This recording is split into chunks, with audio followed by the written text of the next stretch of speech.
My Family Thinks I'm Crazy, a podcast where I, your host, try to give you some tips on how you can explain all this weird, wild, crazy conspiracy stuff to the people you love most. Because that's what I've been trying to do for the past 10 years with no success. I've been telling everybody that our government is shady, but every time I do, my family thinks I'm crazy. The hollow earth, UFOs, aliens invading, fluoride in the water, they spray our skies daily. When I talk about these things, they think I'm crazy. There's no escaping anymore the evil that we're facing. Illuminati mind control, they're sacrificing babies. The end of days, but anyways, my family thinks I'm crazy. What, they don't want to listen to you? No, they don't want to listen. They don't want to hear it. They're just like, oh, here we go, Mark. Off again with your... Mark being Mark again. Yeah. So, that's the thing about podcasts is when you're on the air, it's like therapy, If I can't talk to my family about this stuff, I'll talk to you, Matt, and all our listeners. You'll just start your own podcast. Yeah. So who are we talking about today, Matt? They think that I'm crazy. They really think that I'm crazy. They really think that I'm crazy. My family thinks that I'm crazy.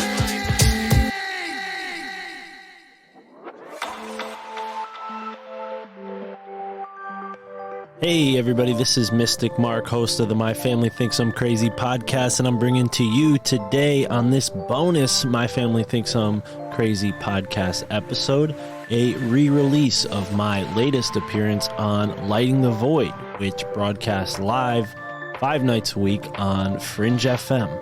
You can find Fringe FM on your radio, on the internet, or even on your cell phone. I use Fringe FM, the app, to tune in to Fringe FM.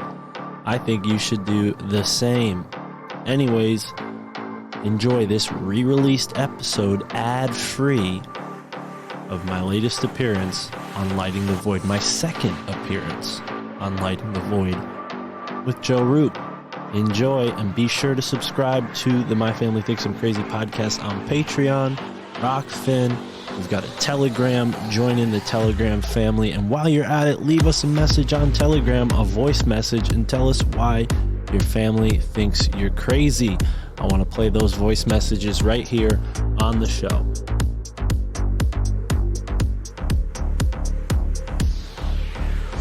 I have a very important update. The My Family Thinks I'm Crazy podcast has a whole bunch of new t-shirts designed by yours truly. Think of them like band t-shirts, but with conspiracy themes. That's right, I made them myself. Check them out, they're pretty badass. We've got Hollow Earth, Neo-Geomancy, the Arcane Embrace, Hackers Wanted, and so many more. Go check them out. We got a Teespring. It's linked right here in the episode description. That's about it, folks. Enjoy this conversation about Aleister Crowley, out-of-body experiences, and the occult.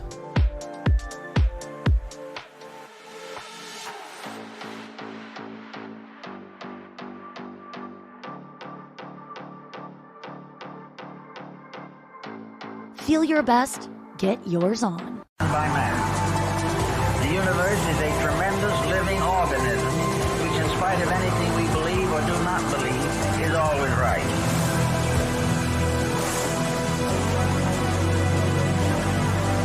Say in your mind, say to yourself, I am more than my physical body.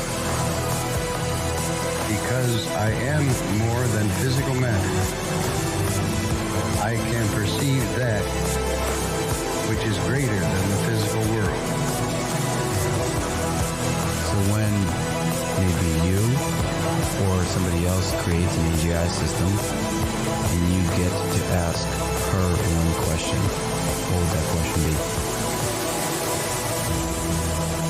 What's outside the simulation? Do not know all the answers to the questions about reality.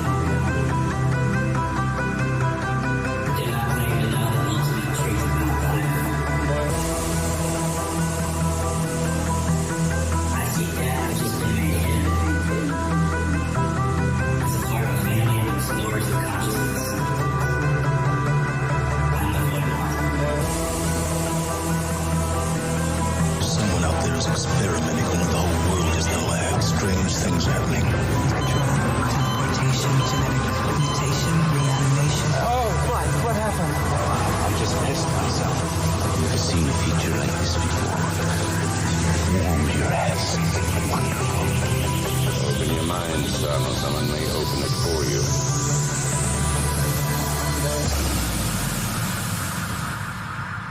Welcome to Lighting the Void.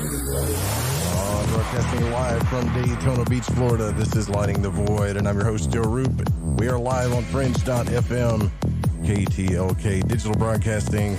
It's December the 15th on into the 16th. We only got a couple weeks left here of 2021. I hope you guys are got all your New Year's resolutions in. I've got mine, and it's coming quick. And everything just goes by so damn fast. If this is your first time listening to the show, we talk about all things eclectic, especially when it comes to consciousness exploration and discovering who you are and what the hell's really going on out here. That's why we're called Void Walkers. We're not here to teach you crap. We're just asking the questions that need to be asked. Our website is lightingthevoid.com. You can go to that website. Make sure you sign up to the Deep Void so you can get access to the archives, commercial free. You also get access to the Magic Audios, which there's going to be, I think, 3. I don't want to put 4 new audios in there, but I think I'm going to do 3, which is where we explore what we call, in today's day, magic, but we're going to explore it in audio form. So you'll be able to hear the sound of my voice as I walk you through this stuff. We're going to create our own temples, and we're going to have a good time. And we're always going to have a good time on this show. Tonight on the broadcast, Mark Steves from My Family Thinks I'm Crazy podcast, also All Media United and Union of the Unwanted. You guys know Mark. He's back. He's here with us. And Contact at the Cabin is completely sold out. So if you didn't get a ticket, then I guess I'm not going to get to see you February the 10th through the 13th. I'll be there with Brandon Powell and Owen Hunt and Darren Grimes, the Grime America crew. They're going to be hosting this thing. Everybody's going to be fed. All the rooms are taken. All the couch spots are taken. Everything's taken. And that's coming up quick, too. So, yeah. If by some reason any tickets open up or somebody dips out or anything, I swear I'll let you guys know. And if you bought a ticket to go, make sure you let me know. Everybody that's on this side of the fence, I want to know. It doesn't really matter. I just want to know and prepare myself to meet you if you're a listener of this show, okay? And if you go to lightingthevoid.com and you get an altar box, make sure you put in the code word Xavier, because I'm just going to hand out this code because Freighter Xavier promoted the altar box, which I think is really cool. Put in that code, you're going to get $50 off as well. All right?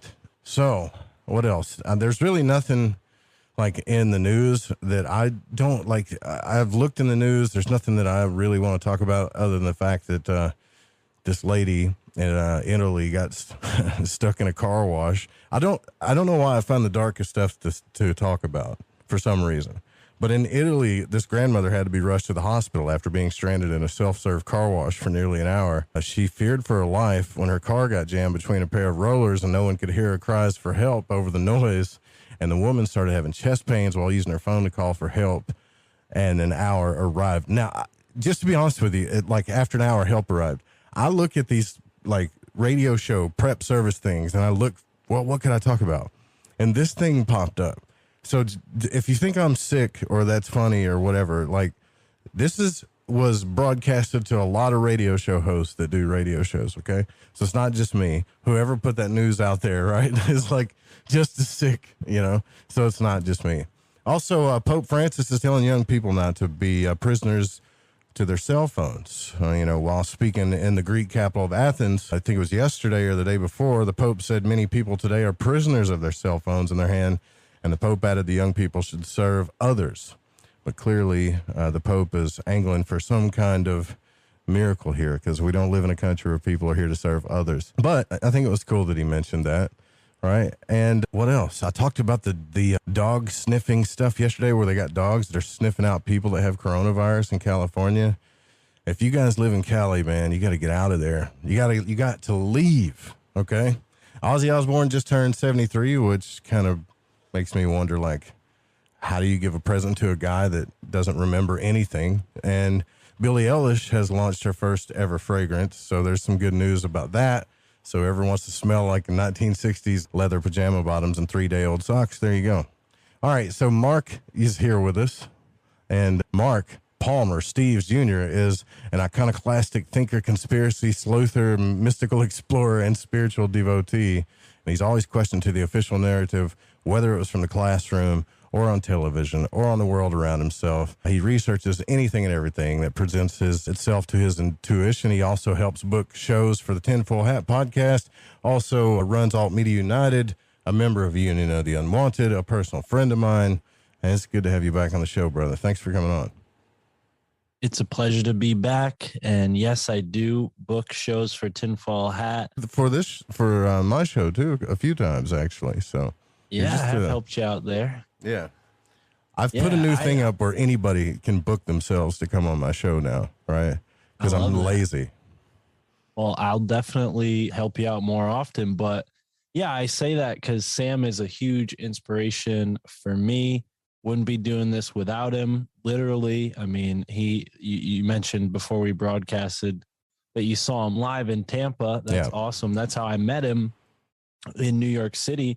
And I handed him a book that I'm sure you're familiar with called the Kybalion, Seven Hermetic Principles, and that really kicked it off in a synchronistic way. We might have talked about that the first time, but Sam has inspired me. And now I don't just have one podcast that I do. Like you said, I am slightly a part of the Union of the Unwanted. I have been lazy and I have not been on that show in a few months. So, I haven't made it either. They always email me and it's like, hey, we're going to do a show. And I'm always I never can get to it. But I think it's one of the coolest things going on.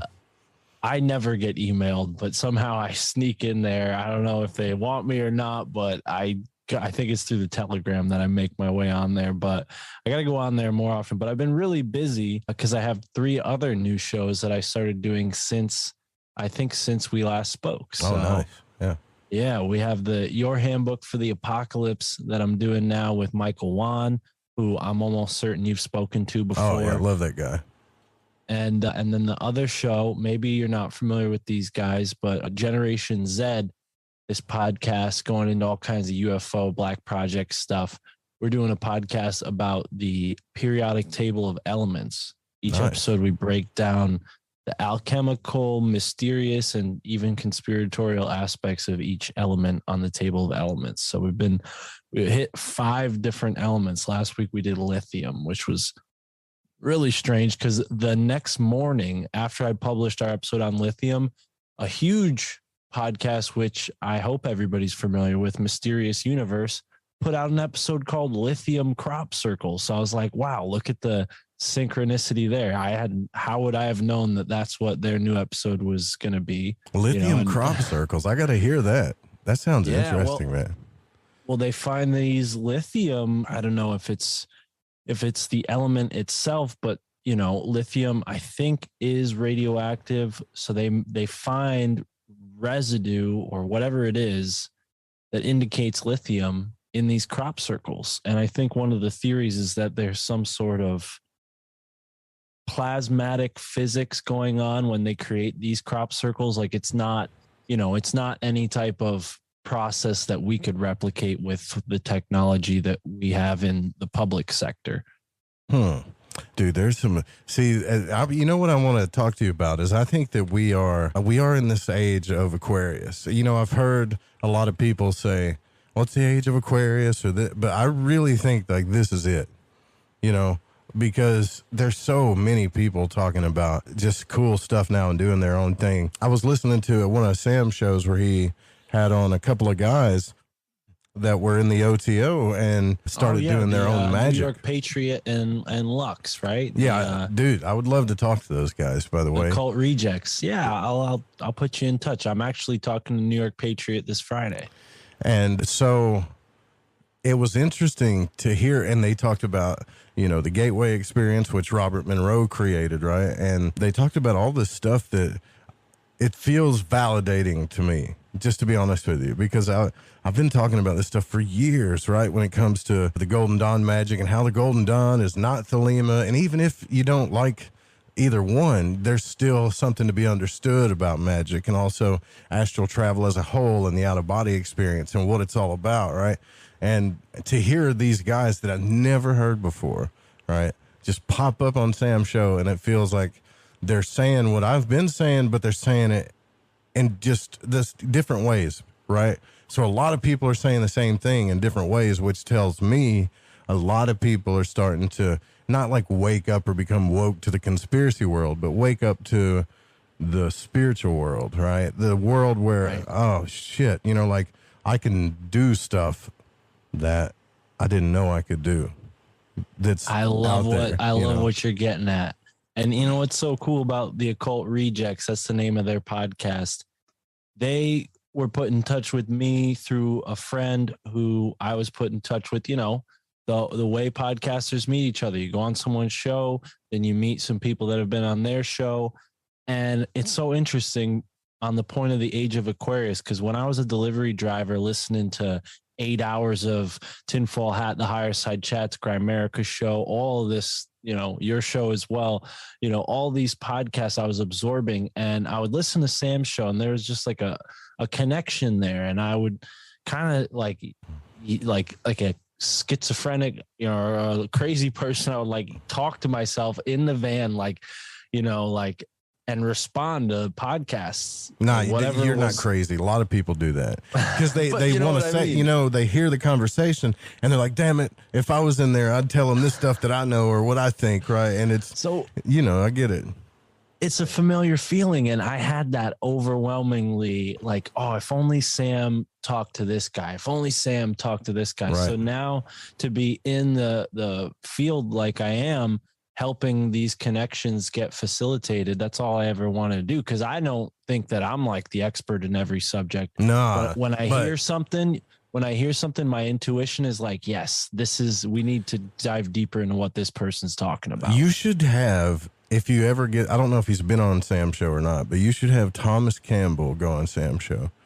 Thomas Campbell helped Robert Monroe. He's a NASA physicist, brilliant guy. He wrote this trilogy called My Big Theory of Everything. I've talked to him but he helped Robert Monroe discover hemisync, which is what these guys were talking about when you put both hemispheres of your brain together by putting two different frequencies in your ear, and it helps you have out-of-body experiences. I mean, they were talking about it in the show kind of like it could be some dark thing, but it's really just like two different frequencies to bring to, you know what I mean, to bring the two hemispheres together to get you out of the body. But it would be cool because to have him on to talk to Sam about astral travel and all that. Dude, he brought up astral travel. I was sitting right in front at the comedy place, right? And I know I don't know if it's part of his bit, but he kind of glanced and then he goes, you know what?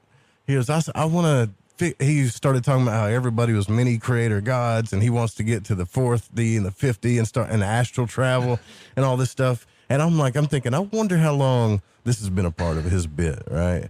Because everybody, dude, it was so cool because like everybody that was there were clapping and hollering. So this is like, I feel like we're all part of this big manifestation of self-discovery.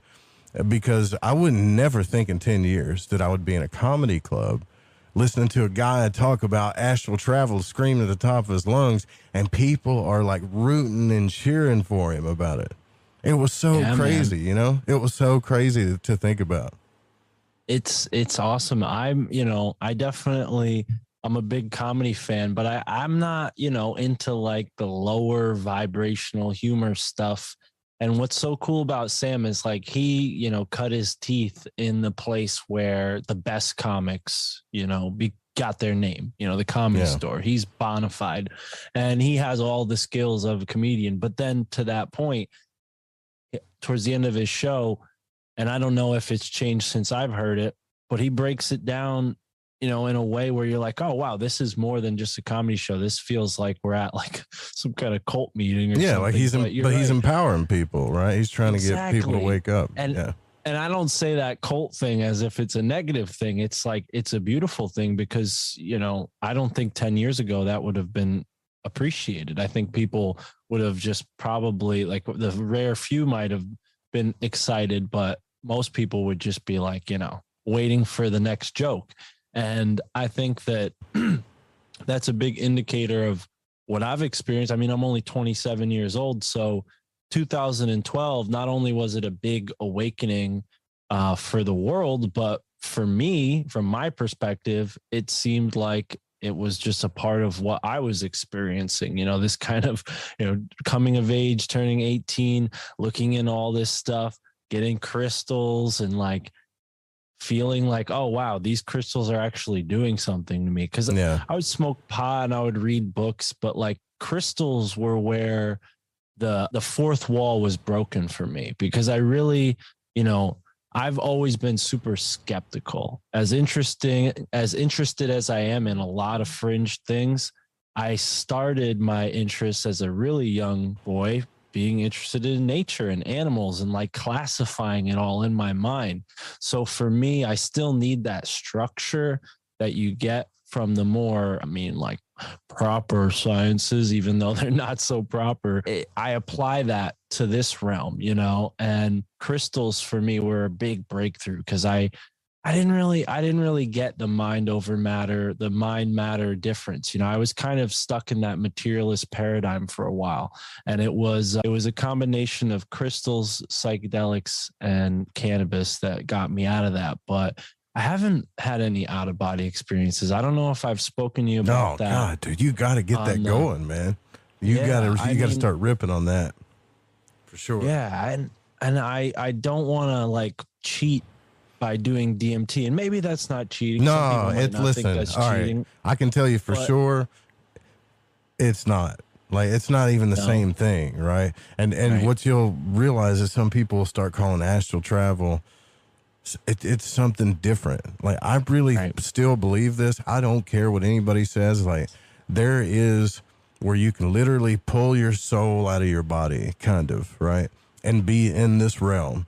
Things are a little distorted, but you're there. I've done that once. Then there's like this weird in-between thing where you're almost falling into the dream world, but you're still kind of here. And then there's dreams and lucid dreams. So there's these weird levels of consciousness. But where was I going with this, right? Because I don't know crystals? Yeah. Oh, well, I haven't had any dreams and the DMT aspect. The DMT thing, right? Yeah. So I smoked it's available DMT for me. And that was not the same thing at all. Almost like I will tell you this, like if they're right, scientifically right about when you die, that you release a bunch of DMT, then I promise you when you're on your way out, I can promise everybody this, you're not going to give a shit. Right? You might like feel a little bit of fear or something, but as far as it's like in my case, the body won't let you care once you're if they're right, because you can't, how like when you do acid or mushrooms or anything like that, you can walk, you can talk, you can function somewhat. You might be in a distorted reality. Okay. You might get like stomach bubbles and whatever. With DMT, like you ain't going anywhere. You're not going anywhere. You're not doing anything. At least when you're in the throes of it, you can forget all that. And even if you try, it's going to feel at least like it's like being in a dream where you're trying to run, but you can barely move, that kind of thing, Yeah, right. It's not cool. At first, it's kind of scary because it's so powerful. And then you start going with it. And then it's like, well, okay, well, if death is like this, I'll be fine. Yeah, well, you hear so much about it. And when you brought up the occult rejects and the hemisync thing, I'm in your camp. But as the booker for the show, I don't want to like let my bias get in the way of having a good conversation. So yeah, so even if there's they're skeptical on that stuff and I don't agree, I still want to have them on the show because it's really not up to me. It's up to Sam at the end of the day. But I felt like, I didn't agree with them. Doesn't stop me from having them on my show either. But that's where I'm at with DMT. And I'm wondering if I'm applying an irrational paranoia to it. Because for a while, I've had the option and I've hesitated just because I'm like, well, if I'm already feeling connected, if I'm already feeling in touch with something now as I am, why do I need to like risk messing it up?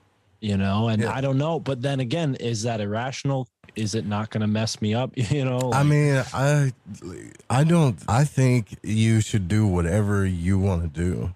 Like, right. It is difficult. I don't want to put you in that situation either to give me that. Yeah. Yes like, or I no. think That's you not should what do I'm whatever you want to asking do because it would be like, what should I do? Ayahuasca? Or you're going to have a powerful experience. Dude, I had a powerful experience and we messed it all up. We bought this vape thing that burned way too hot. So instead of taking like 3 rips, I took 3 rips all at once, and it's not, and it just, I didn't get the full effect that I could have got. That's why I want to do it again.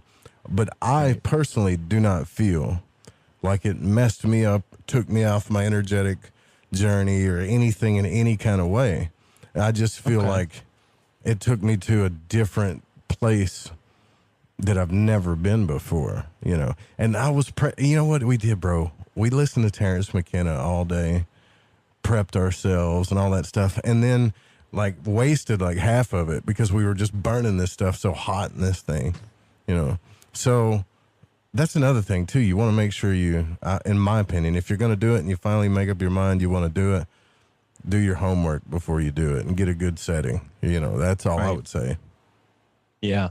No, I definitely did that when I was younger and I would take acid. I remember one time I just listened to like Alan Watts, like 6 hours. Oh yeah, cool. So, and I probably went into a Terrence McKenna one, but now that I've researched as much as I have on the whole, psychedelics, CIA connection, I'm like, obviously Timothy Leary's sketchy.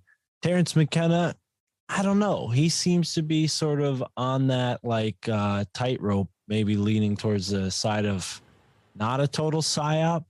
But what are your thoughts on the whole Discordian and like the Robert Anton Wilson crowd and all that? Because Terrence is loosely connected with all them. I think anytime you typecast something, there's a psyop going on or something, right? So Robert Anton Wilson and all these people, when they create cults, right? When they create this church, this way of thought, this membership, this, that, you understand what I'm saying?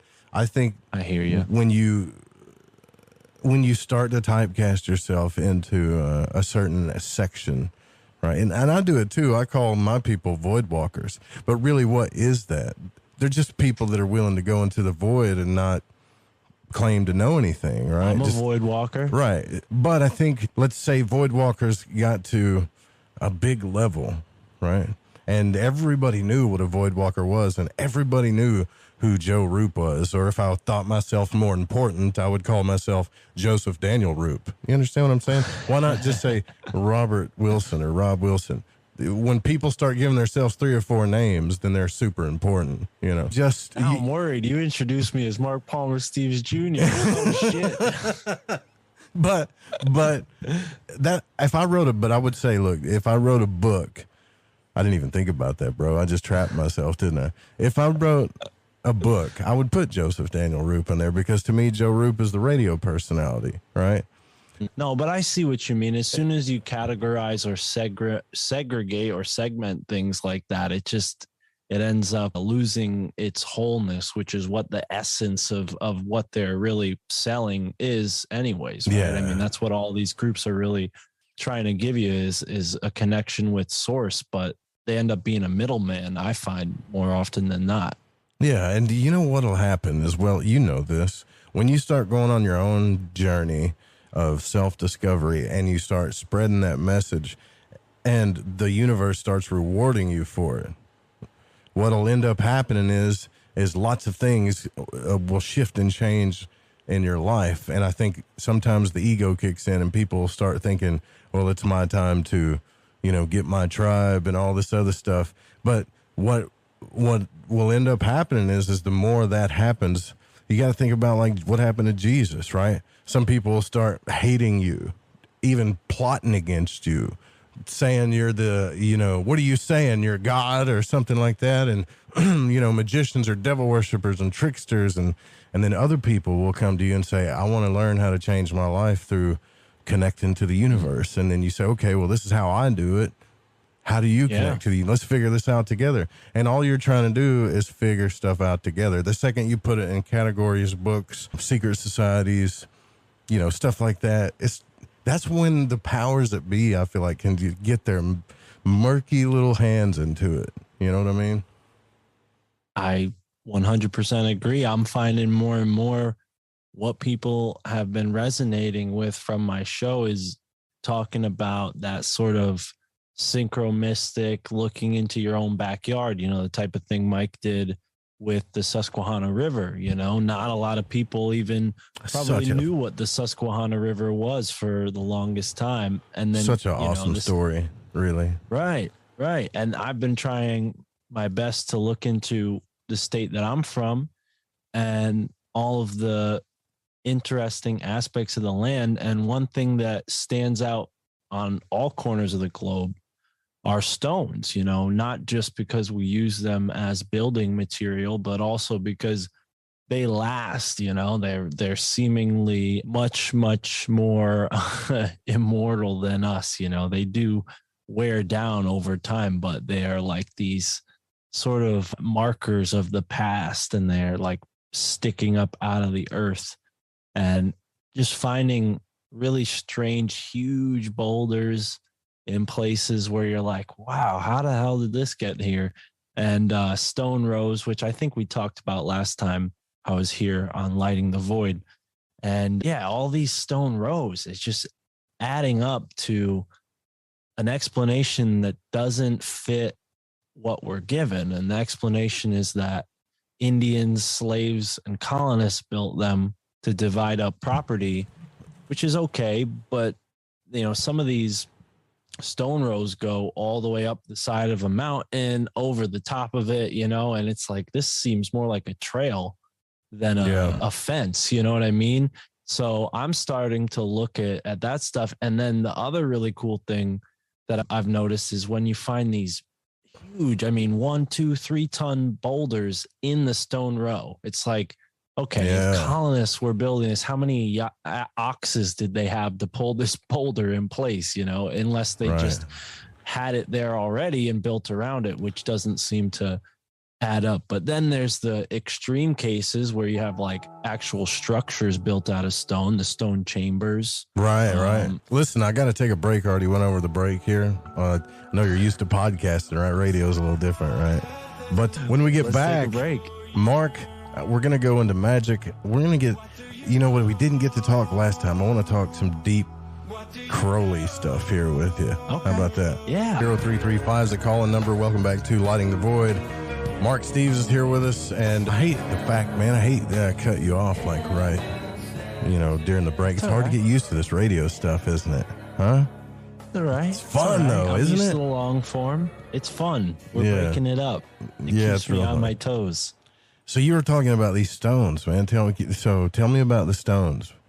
And people that are just tuning in, they're like, what stones? What are you talking about? Well, it's definitely, it's something that I think maybe some people are like, what does the hell does stones have to do with magic? But if you consider the pentacle, right, the actual where that comes from, I think it's called the Tuatha De Danann, right? These 4 symbols that make the tarot card deck. And the pentacle is a representation of the Philosopher's Stone and is quite literally a stone. And, although alchemy, yes, has a metaphysical aspect, it literally has a, physical aspect, and there's a, chemical practice associated with it. And all of these breakthroughs that were scientific, that's what we call them now, were thought of as, magical acts. They were literally discovering things out of nothing. Seemingly to them, it was divine inspired. And stones are particularly interesting, not just because there's so many sacred sites across the world built from stone. One that I just found out today is called Exterstein in Germany. And it's very, very interesting, like huge stones, just like strange looking stones. But anyways, what's so cool on like a physical level for those people who want to know like the nuts and bolts about it? Stone has a defect structure, which means that it has gaps that can trap electrons. So we have all these free electrons flowing around on these stone structures. So then to go and take that stone and possibly through these levitative forces move them and arrange them in these circles and whatnot. You're creating like an energy vortex, and much to your point about the age of Aquarius, I think what's going to be really important in this new age is reconnecting with those sacred sites, particularly those stone sites. So here in New England, a lot of them are not even really highlighted. They're kind of shrouded in mystery. One of them, in my state, you're trespassing if you go and visit it, and for good reason. I'm sure people might disrupt it because in general, people don't really have much care for these types of things. Typically teenagers go through the woods and drink beer and throw glass bottles at stones, so I think it makes sense that they don't want people trespassing there. But when I visited it trespassing, I felt like this strange energy at this site called Gunjywamp, Gungyywamp, and it's in Connecticut near a submarine base. Of course, these places are always adjacent to military bases for some reason. And it's a really strange site, A, because it's astronomically aligned, and B, because it has a sort of disputed origin. Some people say it was built by the Irish. Some people say it was built by the Native Americans.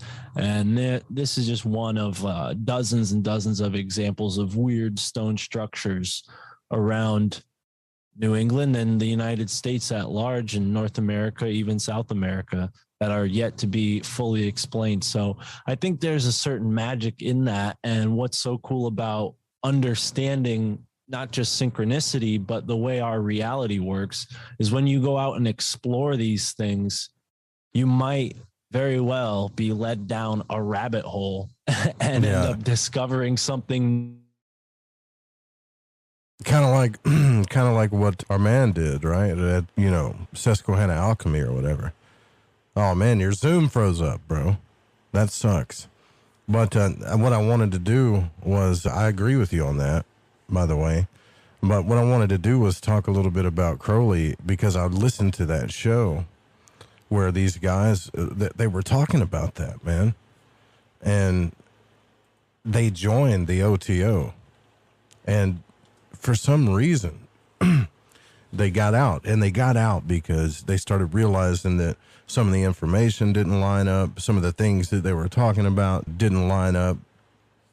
And this is what I've been trying to tell everybody, because Aleister Crowley, so if you're a big Aleister Crowley fan, I'm not here to bash Aleister Crowley, but Aleister Crowley was on a magical journey, joined the Golden Dawn. He thought it was too rigid or whatever. He became an adept in the Golden Dawn, quote, like there's a whole bunch of political stipulations about all that stuff. It doesn't even matter. It really doesn't.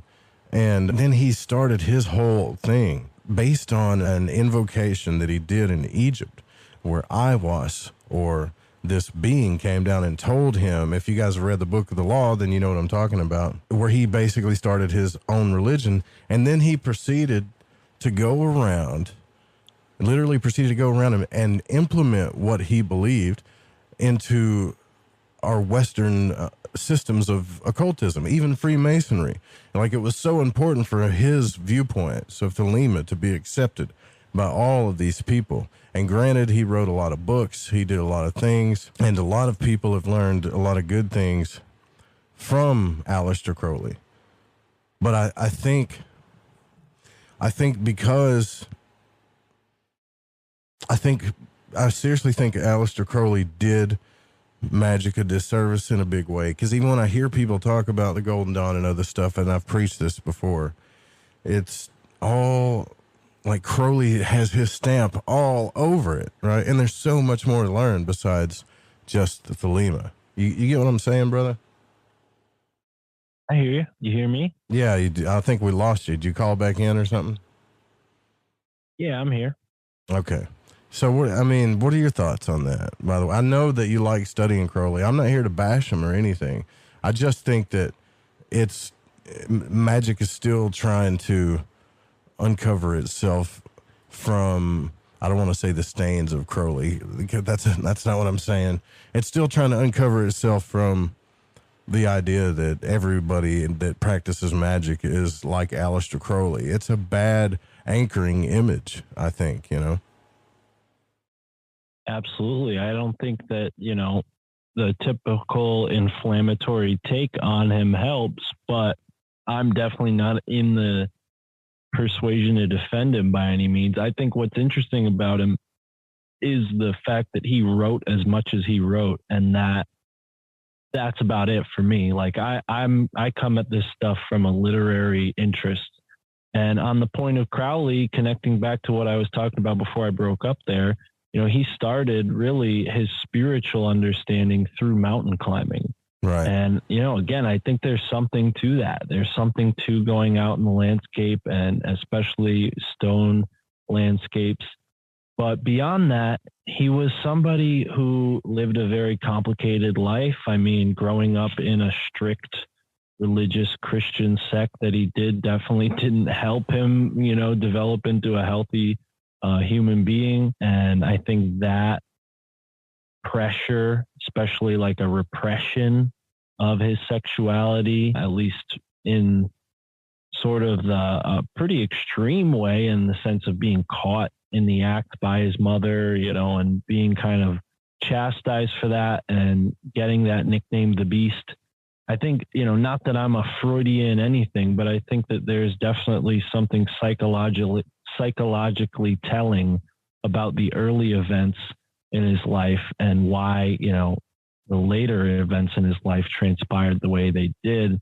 A lot of people, you know that his most acknowledged book is titled The Diary of a Drug Fiend, you know, and I think that's very telling as well of his literary career, being that, you know, his most popular book is the one that was kind of, I don't know, made the least amount of sense, in my opinion, just because it's kind of rambling. There's some intelligible stuff there, but he's in the throes of like an opium addiction and every other psychedelic and weird drug they had available at the time, because he was definitely a hedonist. So all that being said, he also was in these circles where wealthy, powerful, and intelligence agents were circling, you know, being a part of that club in the early 20th century there, you know, being a sort of aristocrat, or at least striving to be. And he had all that money he inherited, so he fit in, but oddly, and it wasn't odd in that time to join like a Freemason society, but he really took to the Golden Dawn. And then, you know, being such a brilliant person in his own mind, said, I can do this better, and yeah, I'm going to start my own thing. And really just ended up branching off of what the OTO had already got the ball rolling, right? And that's when he created. It's not a big hidden thing. The whole OTO teaching is all about sex magic, right? People just need to understand. And I'm not saying that like I'm downplaying masculine and feminine or any of that. I'm not.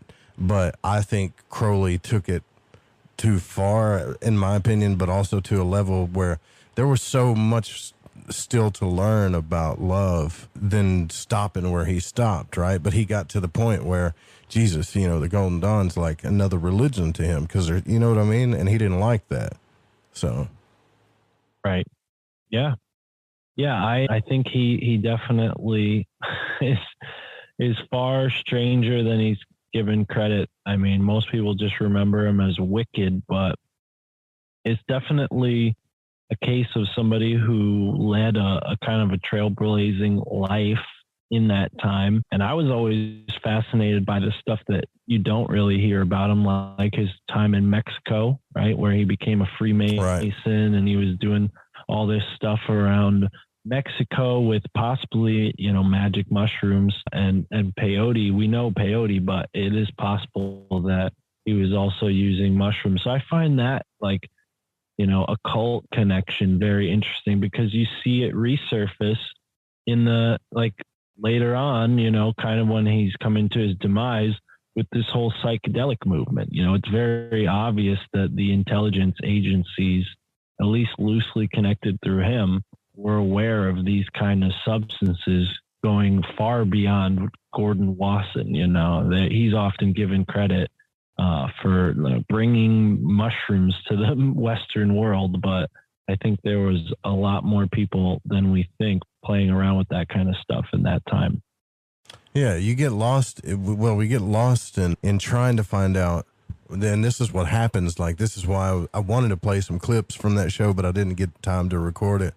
But you get lost in trying to figure out the truth. So when these guys that were on Sam's show were talking about, well, we joined the OTO, and I want to talk to them about that too. They started saying, well, noticing that in the books they were being taught, well, this is Golden Dawn or this, and it's really wasn't the original Golden Dawn stuff. And the more that it's just like an add-on or a different version of it, which is like their own banishing rituals and their own rituals the way they want to do it. And that, to me, that's fine. It's when you start mislabeling stuff that it's not fine. Because when people join a secret society, they're asking people to trust them, right? So you're saying, I'm giving you my trust and faith that you're leading me in the right direction as far as that's concerned. And that's to me, that's not something that you should just give up easily, right?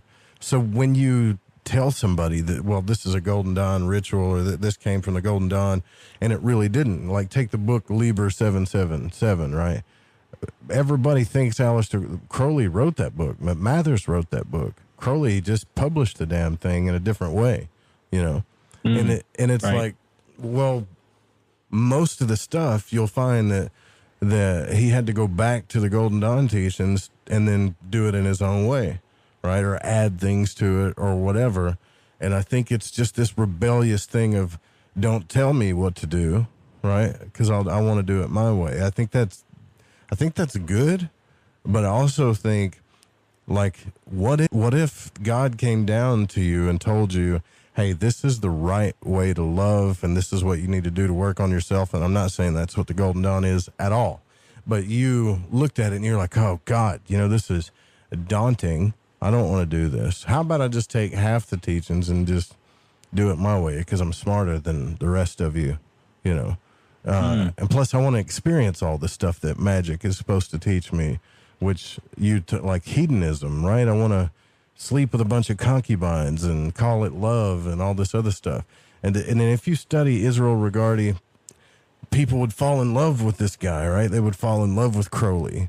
Even Golden Dawn magicians like the Unfortunate or Israel Regardie, and then they would realize, hey, I'm talking to this guy that's just not going to budge on anything, right? He thinks he's right about everything. And then next thing you know, Israel Regardie's writing books about, no, Thelema is not the Golden Dawn. And now they're clashing and all this. And when you get into these secret societies today, it's all a bunch of jarbled stuff, man. Like, you got to do like a lot of work to figure out, well, what's real and what's not. And it gets to the point where you start just wanting to figure it out for yourself, Well, yeah. And I second that, because I own a lot of strange books that I've come across at used bookstores and whatnot, and had that conundrum of like, wow, okay, there is context on top of context on top of context, and I don't understand the first two, so it's definitely not easy to approach this stuff. That's why the syncretic lens and trying to see things for the connections helps, but that's not the best way to understand this stuff. And what you're saying before about Crowley kind of not being satisfied, I think that was part and parcel why he published so much stuff, because he would put his own spin on it, and then kind of, in order to mock the people that he learned it from, like, throw it out there for anyone to learn. It's kind of like against the big key tenet that they teach you in a lot of these secret societies, right? Is don't tell anybody. He went out and published all this stuff. Yeah, and that was something a lot of people agreed on too, like Regardie and the Unfortunate. Like, this stuff shouldn't be secret. Well, that is a paradox in itself. Don't cast pearls before swine, that kind of thing. If someone's ready to learn of the power of how something works that they can tap into in the natural world or natural laws, What if a person has a bloodlust or lust period, or just a lust for money and power, or money, or, you see what I mean? So it's the whole thing, the whole system, in my opinion, is about self-realization and love and alchemy. It doesn't have a damn thing to do with manifesting your dream life. And obviously, if that were the case, people like Crowley and other occultists would be living their dream life instead of having all these crazy bad things happen. But I think the reason why those things happen is because we get power hungry, right? Like, what else can I do? What else can I get away with? And then we start questioning morality. What's right or wrong? I mean, what have I been taught that's right or wrong? And then you get to this crazy place, and that's what people are afraid of. This is the kind of questions people ask me, Mark. They're like, well, I'm leaving. They start getting involved in the mysteries. They're like, well, I'm leaving religion, and I'm kind of scared. And I'm like, good, you should be. You should be. You should be scared anytime you start delving into things and messing with your psyche. I don't mean like afraid in the COVID kind of way, but you should treat it respectfully. That's what I'm saying. Right. Yeah, no, I agree. I think, I'm definitely not one to ever be on that side of dispensing fear. And I don't think you're this way either. I'm not like against the occult. No. I don't come from this stuff from a Christian angle, but I just talked to Richard Spence, PhD. He wrote the book Secret Agent 666, all about Aleister Crowley's history in espionage as an intelligence agent. And I find it really interesting, when you look at his problems with Christianity and then his affinity with the occult, and then the widespread sort of dissemination of this information at that time.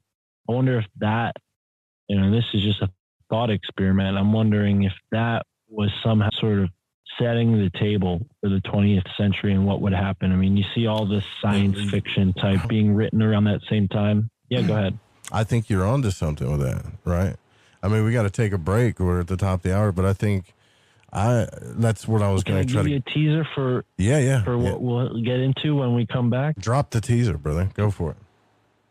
So everybody knows Tesla and everybody knows Wardenclyffe Towers. Well, I don't know if everybody knows that Aleister Crowley did the Alamantra, workings with possibly Montauk and the Montauk Project in mind, using the ley lines. So we'll get into that and how that was possibly an espionage act. Did Crowley, the way the world is today, I wonder how much did magic and how much did Crowley have to do with the way things are right now? I don't know. I tend to think whatever invocation he did, I don't know what year exactly it was, right around the 20s or 30s during all that stuff happened. But if you look at a chart of technology, invention, innovation, things like that, right around that time is when things really started to pick up. And now we're in this day and age where everybody's into magic, tarot, and the out-of-body experience and astrology. I think it's awesome. But the question is did Crowley really have something to do with it? Was as bad as a lot of people think he is, was he a fulcrum, or let's say a catalyst to this stuff? Mark, what do you think? I definitely think, the fact that he was involved with the espionage community as much as he was is fishy, to say the least, especially if you consider his association with psychedelics and then intelligence agencies' quick dissemination of psychedelics some decades later. It almost seems like he was even loosely involved with, the atom bomb, through his connection to Jack Parsons and all the rocket stuff that they were working on. And I don't know if Jack, now that I say that, was particularly involved with the atom bomb itself, but he's definitely in that, milieu of innovative personalities in the turn of the century that created, in his words, the birth of a new aeon. Mm-hmm. Yeah, the Book of the Law is a pretty scary ass book, to be honest with you. It's pretty freaky because I always thought it talks about the weak and all this other stuff, you know, the people that are going to know what they need to know and the rest of them, the hell with them kind of thing. But then again, it's very like cryptic too, you know? Yeah. Yeah. I always, sorry to interrupt you there. I always thought that the term Iwas was a little telling, that maybe it was like, you know, him, you know, he's like, Iwas. It just sounds like, it doesn't sound like an actual entity's name. It just sounds like his own ego manifesting in this pyramid. But that was just my thought reading it and hearing, I think somebody else made that same comment, but either way, a part of for sure. Yeah. A part of what they teach and what he learned in the Golden Dawn was God forms, right? So taking on the invocation of God forms like Thoth or Hermes or whatever God you want to invoke. And literally, if you look at it as the way a kid would be, if he imagined himself as a character or method acting or whatever, they looked at it as something like that, but on a high spiritual level. So if you invoked Thoth, then you would become the characteristics of Thoth, right? You would, in pretty much everything in your life, you would be that way. And if you talk to any of them about it and say, well, isn't that just you imagining that you're an Egyptian god? That's an insult to them, right? They look at it like it's something much bigger. I don't see the difference, honestly. I think they're both just as powerful, your imagination and all this stuff. However, what he did with his girlfriend there, bringing those two energies together, was pretty powerful to do an invocation, but he kind of opened himself up to that too. I just think it's fascinating to look at the charts. I wish I had one I could pull up and show everybody. I got to start doing video, but where you can see right around the time he did this invocation, how just innovation itself, period. And I'm talking about JPL, the rockets, but I'm also talking about every other technological thing on the planet just started to take off faster than compound interest as far as technology was concerned, you know? Yeah. Yeah, it is definitely strange. You know, there were the rare geniuses like Tesla and John Morrell Keeley that were making all these incredible breakthroughs that didn't seem to lead to free energy technology, because we don't have free energy technology, even though there are a lot of stories about it. I think it exists. I just think it's been suppressed. But it's funny because, yeah, there is an aspect to technology, to this stuff that seems kind of like it harkens back to, you know, ancient times when we think that, oh, yeah, they had sticks and stones and believed in primitive ideas. But I don't know. The more I look into this stuff, I think that we're, you know, dealing with advanced technology in the ancient past, and maybe they're using occult means to recreate. Yeah, that could be true. Ancient technologies, you know, and that's why, you know, the psychedelics and just the espionage aspects to Aleister Crowley, you know, career and life can't be, you know, underestimated. And that what's interesting is, you know, like I was saying before we took that break, Tesla had built this Wardenclyffe Tower out in Long Island. I think it was right on Montauk. And it's along this 40th parallel. It's along this really potent ley line that goes through a lot of important spots through the country. And when Crowley was in the United States, he had this special ground wave radio technology that quite possibly could have been used to, it can be used for this, but whether or not he was doing this is up for speculation. But he could have been, you know, discerning where these telluric ley lines, ley currents were with this type of these radios that they would give certain operatives. And I think it's absolutely fascinating that he chose that spot in New York to do the Alamantra working in line with Montauk. I don't think he in Montauk itself, I don't know. That's not coming to mind exactly, but yeah, it is strange that Tesla, Crowley, and the 40th parallel all meet.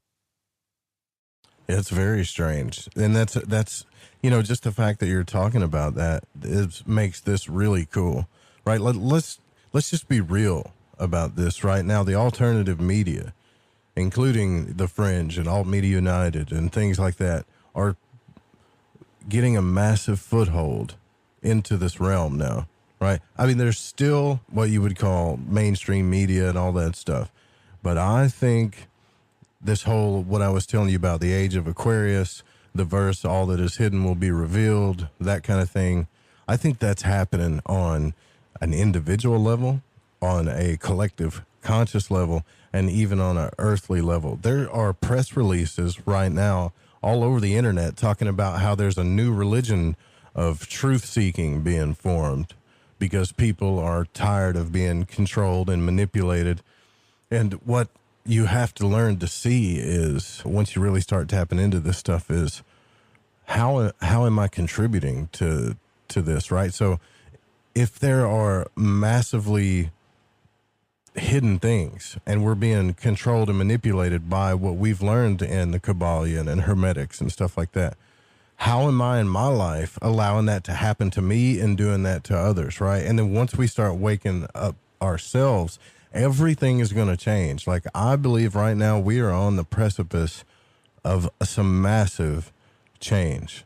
I know I just took this to a whole new level, but I really think we are, bro. I think this is going to be like the catalyst to the way the world is going to be from here on out, Right. And this might, I'm totally in concert with that. And this might seem like a 180 from what we were just saying, but I think that's how life works. And, let me expand on that and get your thoughts on this concept. But I think just as equally as evil innovates bad things to happen on the planet. And again, I'm not interpreting Crowley as wholly evil. I think the man was imperfect like any other person that's been born on this planet. But that's besides the fact from my point, which is, as far as evil innovates, the good equally innovates, and there's a constant balancing effect. So I think as much as the mind control, psychedelic, propaganda machine, whatever it is that the intelligence agencies have used against us, I think that's turning on them, right? Where this awakening is happening, and right. Now they're going to say that, oh, this is a form of alt-right religion where these people, bow down to Donald Trump and Alex Jones. And that's not even true, because half of us, never even liked Trump in the first place. I'm not one of them. I got fooled. I'll admit it. But, now I can kind of see the truth. And it seems to me like it's way more complicated than, oh, yeah, he was all bad or he was all good.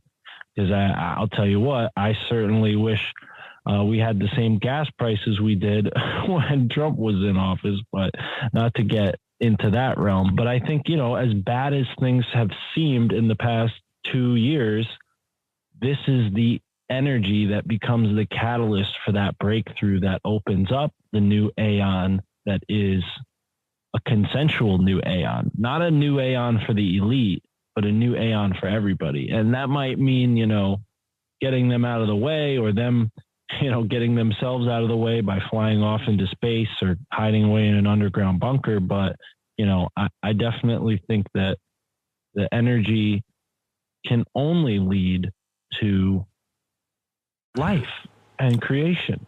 It's a cycle, it's a constantly changing cycle. And what you see is that destruction gives way to life. The phoenix rises from the ashes.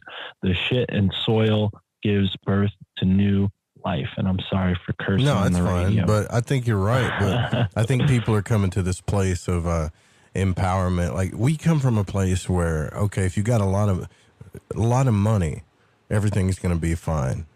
But that's not even the people with a lot of money. And we're talking about the crazy rich.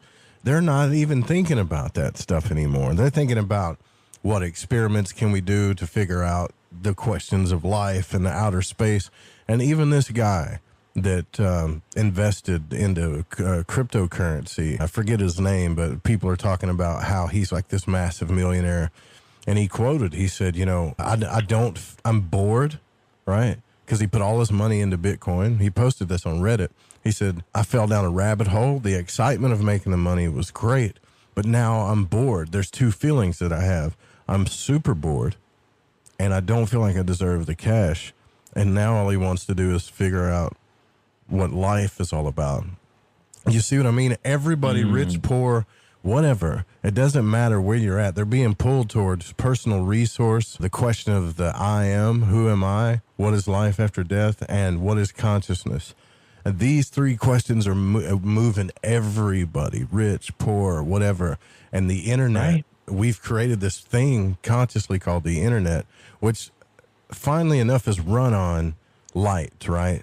Ones and zeros, fiber optics, light, stuff like that. So in a microcosmic way, we have created a way to connect in a way that the macrocosm has already been doing in the universe through stars and stuff forever. And now we're like, okay, what's this all about?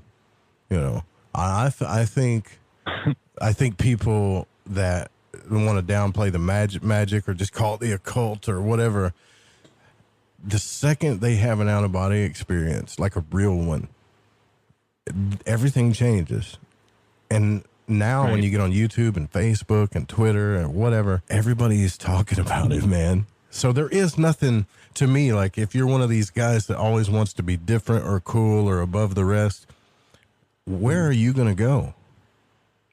There's nowhere else to go because the age of Aquarius is here. Everybody's different and cool and looking at all this stuff now, I think, you know? I agree. Yeah, there's nothing that's occulted anymore. And that's why, you know, as much as I'm open to anyone's opinion, I don't really appreciate any type of fear, and everybody's entitled to their own experience and the opinions that they draw from those experiences. But I am not in the camp of like occult magic is inherently bad. And I think that has become a talking point of fear in this, you know, at least in the community of podcasters that I'm in. And I, you know, I love all these people. And I think that, like you pointed out, if they had their own sort of out of body experience and saw their own power and took their own power into their own hands, they would realize that so long as they embrace love, nothing can hurt them.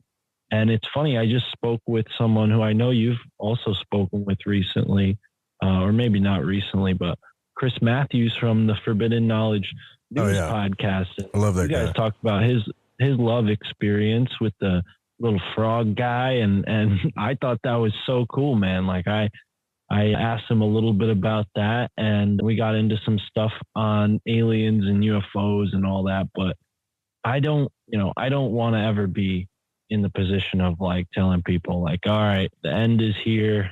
pack your bags, get in the bunker. You know, I think we're constantly in this nexus point of shifting realities. And as long as we lean towards the positive, we create a positive reality. And what's so cool about doing a show like the one you do that reaches so many people is you can kind of like help other people tune that egregore or tune that vibration, that frequency to a higher, more loving one. And then instead of that, like, you know, vibration they are born into in their shitty hometown or wherever they, you know, regret being, they start to like escape into something higher. And then that energy facilitates a real change in their actual life. Because, you know, you can listen to podcasts all day or listen to radio all day and nothing in your life will change unless you take action, you know? And I think that's what's, you know, cool about what we're doing is we give people so many options for them to take action. You'll learn about so many different things. You can buy a freaking altar box. You can, you know, call up Jim Gale and get a whole garden planted in your front yard, you know, like there are so many possibilities. If everybody had the kind of energy that guy had, the world would be a different place. I'm telling you. But we're talking about self-sufficiency. If you're a wrestler, but yeah, Yeah, I don't remember if you're a wrestler or not, but he's a wrestler. I'm a wrestler. I think there's a Grappler, certain... it's kind of the same, not really the same, but kind of the same, you know. Okay, so you've trained martial arts. I guess I mean like Mixed I was only a martial high arts. School wrestler. Yeah. Not a college wrestler, but there is something to that. Like, yeah, wrestlers make where... the best fighters, right? And I'm not just talking about, in my opinion, they do. And I'm not just talking about physical fighting. I'm talking about life and everything, right? So I learned wrestling. Yeah, right. I learned wrestling through mixed martial arts. So, you know, Thai, Brazilian jiu-jitsu, wrestling, all that stuff. And wrestling fascinated me the most because the most powerful thing a human has is their will, right? And wrestlers get put in crazy positions, and it's all about pin moves, right? Pin moves and breaking the other person's will. And there's nothing worse than when you're getting beat down by a wrestler, too, because you feel like, man, God, no matter what I do, this person is exerting their will upon me, you know? And there's a big spiritual thing that happens in a wrestling match, right? With two people. You know, especially if a person's really losing and is down and they turn around and come back, it's like you're living the Rocky movie. If you can understand that mentality about you knock me down 9 times, I'll get up 10, right? That kind of mentality. And you start getting that way about self-discovery, about life, about achievement, about all of everything. You're unstoppable. And I think we all have that inside us once we get past this controlling type devil energy. I got to fix my childhood stuff, which everybody has that. But you were already a divine being before you got here. The world screwed you up and you got to wrestle your way back out of it. You know, that's the way I look at it. Yeah, I'd agree, man. I mean, my cousin Kyle was a state champion wrestler. I never made it to any state championships, but I was the captain of my team when we made it to states for the first time in our school's like history in like 20 years. But there's something to that sport, man, because it's not just like a team sport, because you're out there one-on-one. It's all resting on you in that moment, and your loss or win affects the rest of your team, you know, so it's all on you in that moment. And yeah, I remember, you know, I wear glasses, so I would take my glasses off before the wrestling match, and I could only see like 3 feet, 4 feet in front of me, and the rest is just like this blurry fog. So I would be like in my head, like really deep in my head.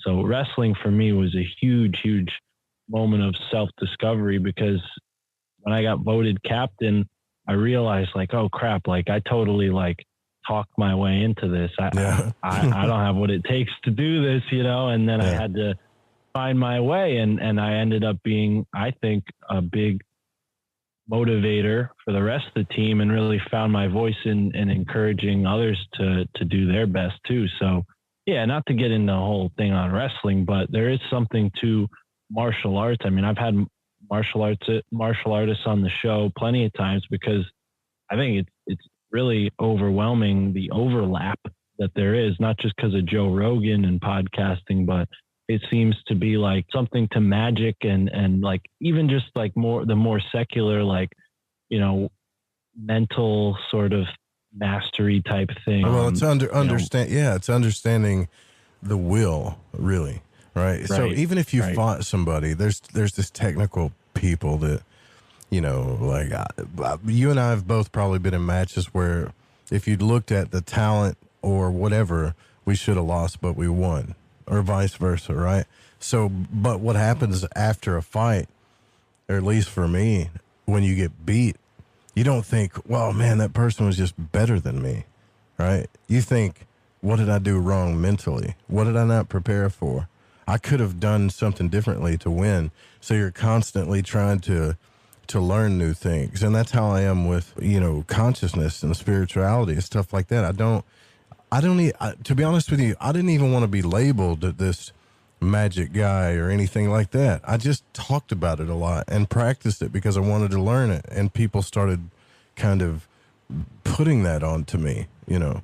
But the truth is, is I do all of it, like magic, astral travel. I'm trying to look at all of it and figure this stuff out. And so are the rich scientists with all the money, too. They just have more toys they can use to try to figure it out.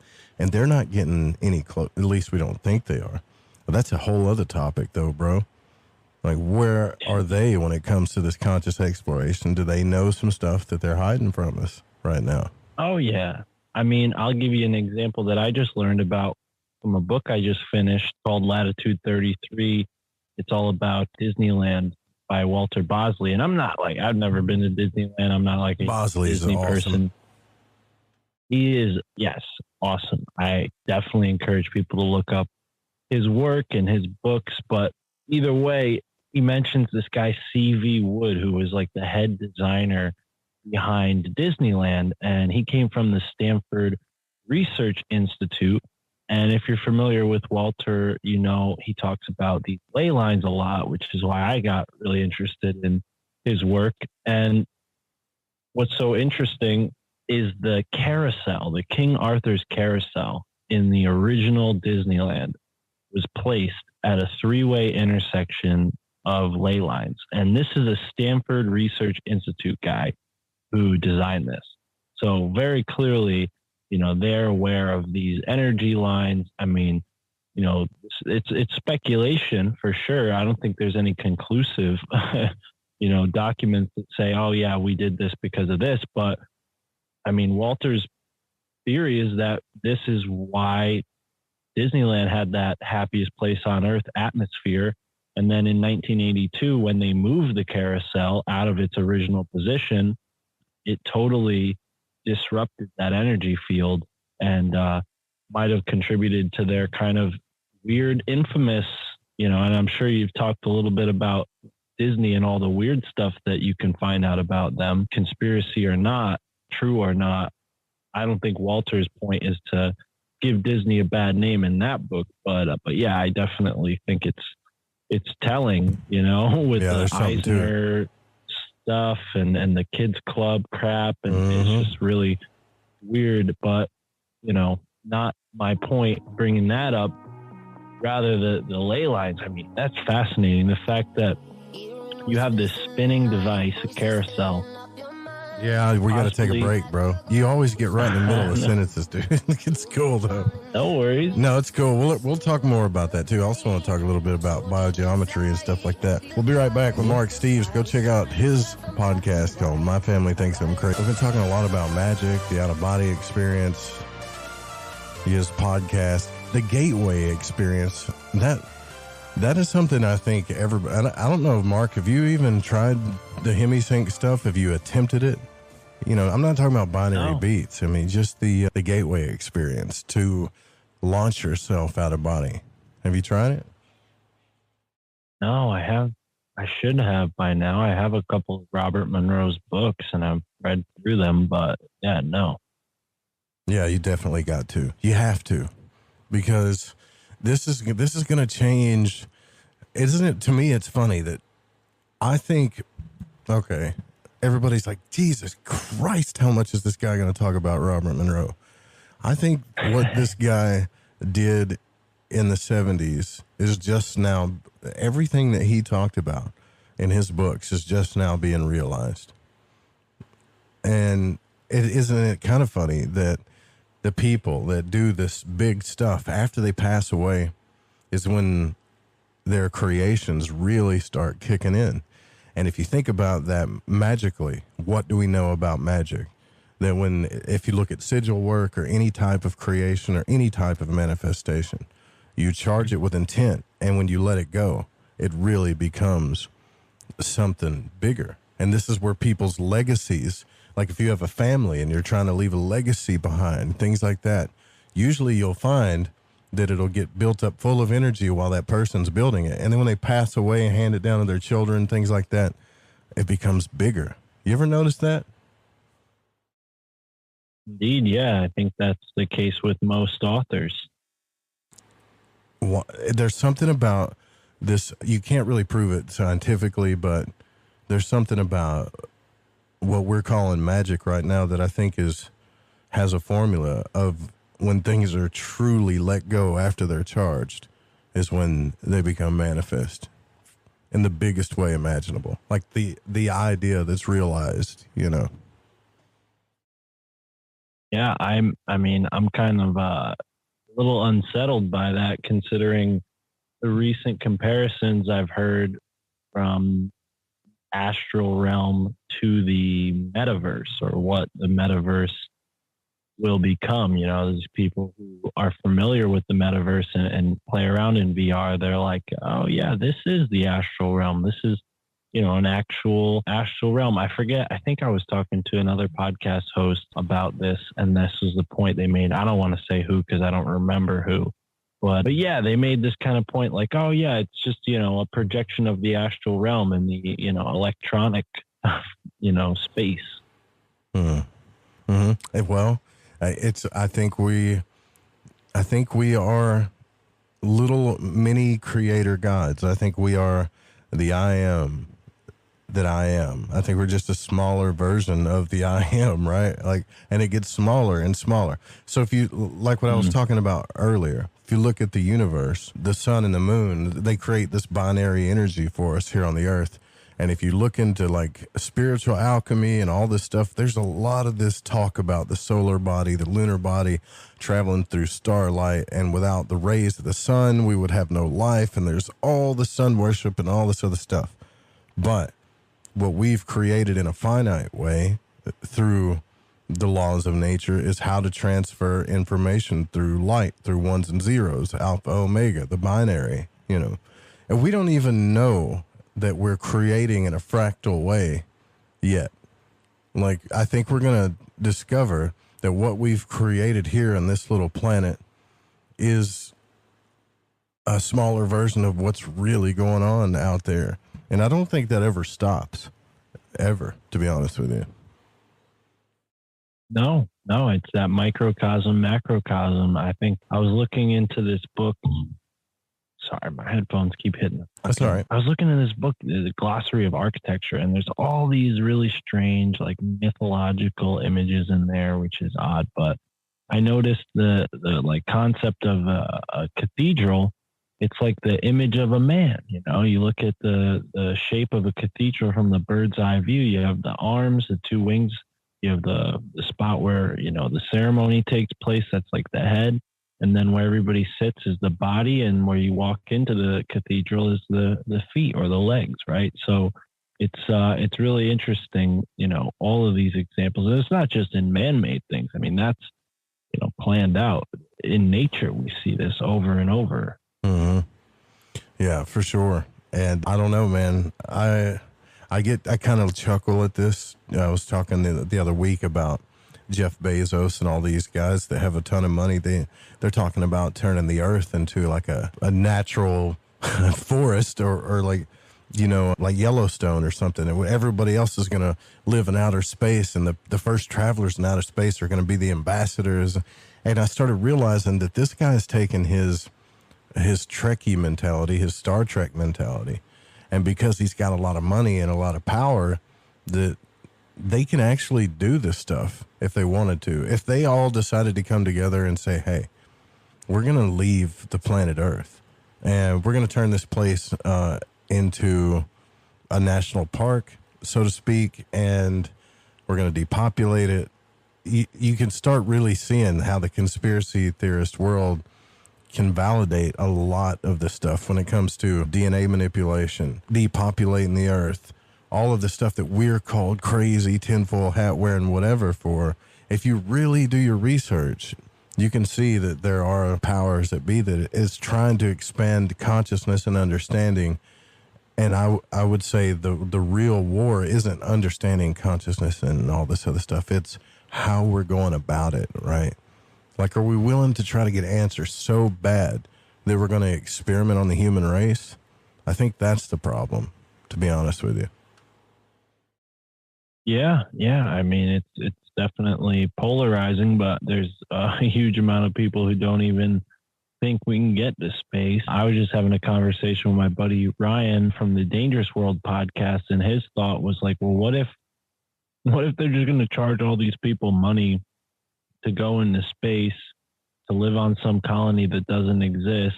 They have a holographic version of them stored on some computer so they can just Zoom call their family like, hey, I'm on a colony in Mars. I'm good. Meanwhile, they're like floating into the abyss, never to be seen again. Probably, like a Viking funeral, a high-tech Viking funeral off into space.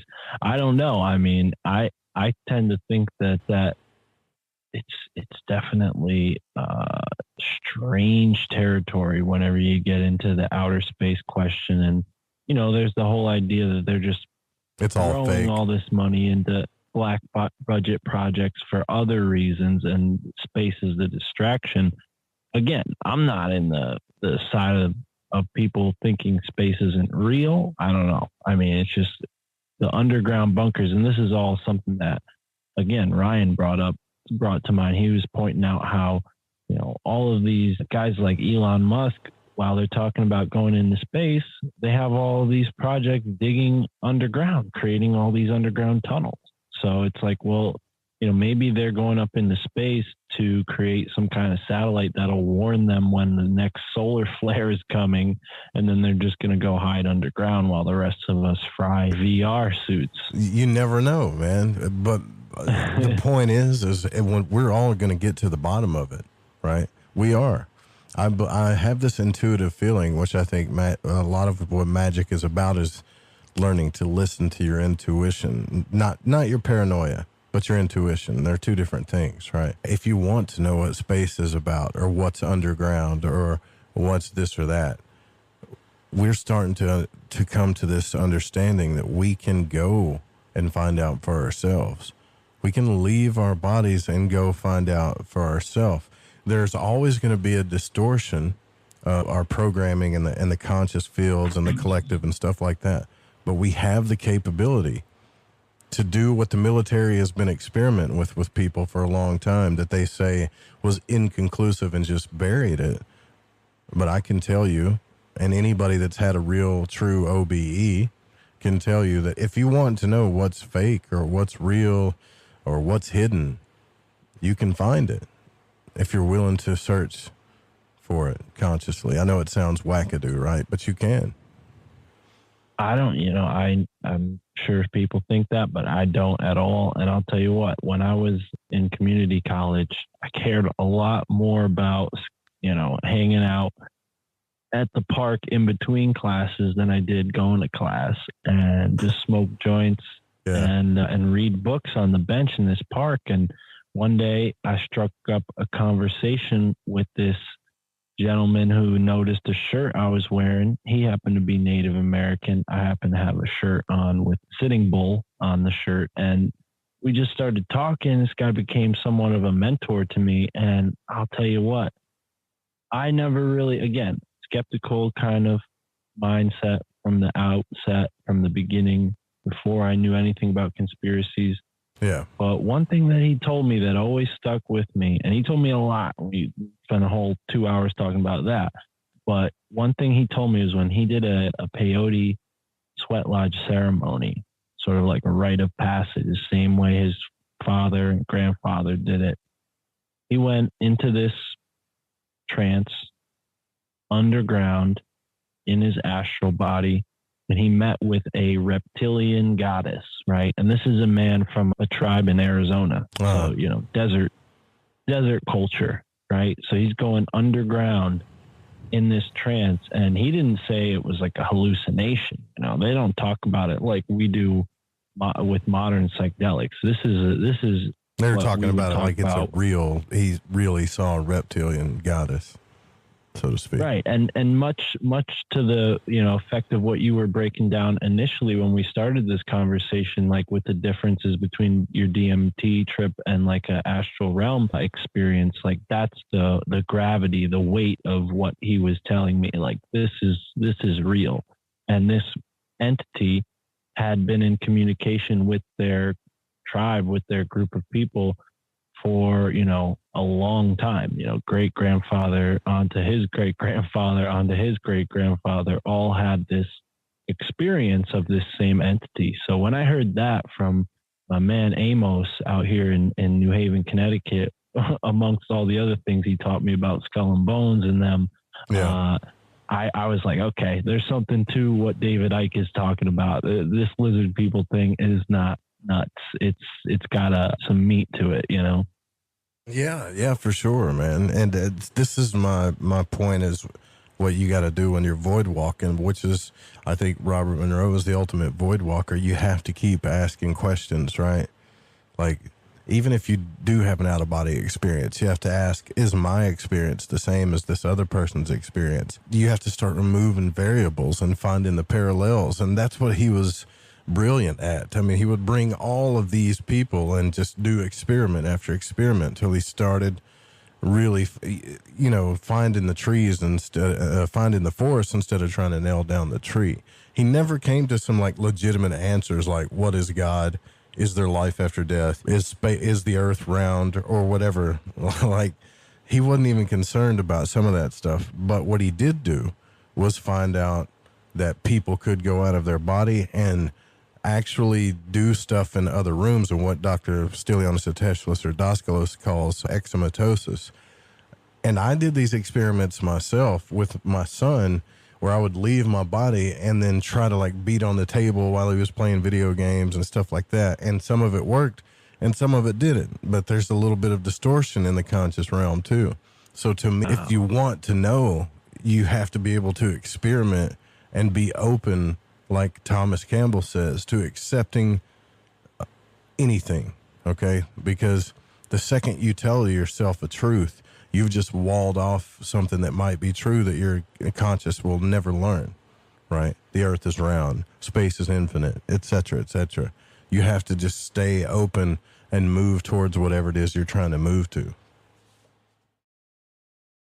Yeah. Wow. Yeah. I definitely need to delve into that further, because, you're definitely like an ambassador, an unofficial ambassador to the Monroe Institute, Joe. Absolutely. I don't know if you realize that. I believe in it. I believe in it because the guy never, he called what we're doing right now the underground. And even in his day, which was in the 70s, he said one day this won't be underground. And what's the underground? The underground is occultists, tarot readers, parapsychologists, the conspiracy theorists. Everybody that we talk to that's, quote, fringe was the underground back then. And he could already tell that it wasn't going to be this way forever. More and more people were going to start having out-of-body experiences. The government got involved with him and named their project the Gateway Experience, which was already his project that he created, to see what they could spy on and things like that. And he even tried to view the president. Like, he tried to astral project to the president, and there were guards in the astral realm guarding the president's astral body, not allowing him in. Now, what the hell does that tell you? That was in the 70s. It's 2021. You know what I mean? Yeah. Yeah, man. I mean, going back to Walter Bosley's work, he made the point that like the Zeppelin quite possibly could have been the Model T to what we now see as like the flying saucers in the sky. Like the Model T became Lamborghini, Ferrari, and all these crazy advancements in technology that was that simple device. He's pointing out that like, yeah, these flying machines that they were creating in the 1800s, maybe they just went underground and just made them fine-tuned, and now they fly around like saucers.